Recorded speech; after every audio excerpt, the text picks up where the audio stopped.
মন কখন খারাপ হয় জানেন? দুশ্চিন্তা কখন হয়? যখন আমাদের সিদ্ধান্তের সাথে আল্লাহর সিদ্ধান্ত মিলে না, আমাদের প্ল্যানিং এর সাথে আল্লাহর প্ল্যানিং মিলে না। কিন্তু আমরা তো জানি হবে তো সেটাই যেটা রব চায়। তা আপনি ভালো থাকবেন কিভাবে মন খারাপ থেকে?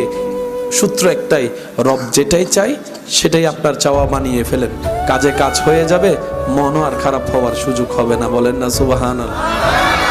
রব আপনার তকদিরে লিখে রেখেছেন সেই স্ত্রী যার বাড়ি হবে অমুক জায়গায়, আর আপনি এখানে একজনের ডিস্টার্ব করে করে পাগল করে ফেলতেছেন। লাগছেনি ফেস? এসে কথা বলে না, লাগছেনি ফেস? আল্লাহ আপনার রিজিকের ব্যবস্থা রেখেছেন অমুক জায়গার দোকানে, আপনি আমি বিশার জন্য পাগল হয়ে যাচ্ছি বাইরে, মিলে না। সেজন্য আমরা জানবো কিভাবে, বুঝবো কিভাবে? সেটা হচ্ছে রবের রহমতের উপর ছেড়ে দিতে হবে। আল্লাহ আমার জন্য যেটা ভালো হয় তুমি আমাকে সেটা দান করো, সেটা আসা পর্যন্ত আমাকে ধৈর্য ধারণ করার তৌফিক দান করো।